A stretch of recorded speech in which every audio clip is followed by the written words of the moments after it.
মদিনার আকাশে তখন তারা ঢাকা। সবাই যখন গভীর ঘুমে আসক্ত, তখন আমিনুল মমিন ওমর ফারুক রহমতুল্লাহ আলাই রাস্তায় বেরিয়ে পড়লেন প্রজাতির খবর নিতে। হঠাৎ একটি কুঁড়ে ঘর থেকে শিশুদের কান্নার শব্দ শোনা গেল। আমিনুল মমিনের, শিশুরা কাঁদছে কেন? এত রাতে ওরা জেগে কেন? মা কাঁদতে কাঁদতে বললেন, হাড়িতে শুধু পাথর আর পানি, ওরা ক্ষুধার্ত, যন্ত্রণায় কাঁদছে, আমি শুধু ওদের সান্ত্বনা দিচ্ছি।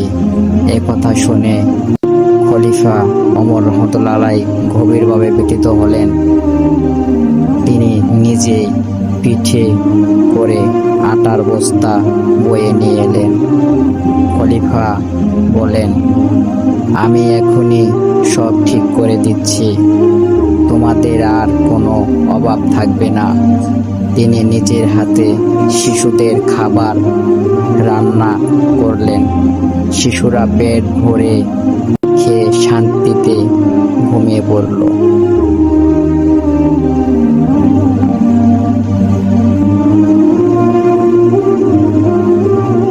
পরের দিন যখন সেই নারী বাদশার দরবারে গেলেন, তখন তিনি বাদশাকে দেখে লজ্জিত হয়ে গেলেন। এ তো সেই গতকালকের দয়ালু লোকটি। বাদশা বললেন, আমি তোমাদের ক্ষুধার্তর খবর রাখিনি। আমি কন্টেন্ট পেতে চাইলে আমার চ্যানেলটা সাবস্ক্রাইব করে রাখবেন। ধন্যবাদ এভরিওয়ান।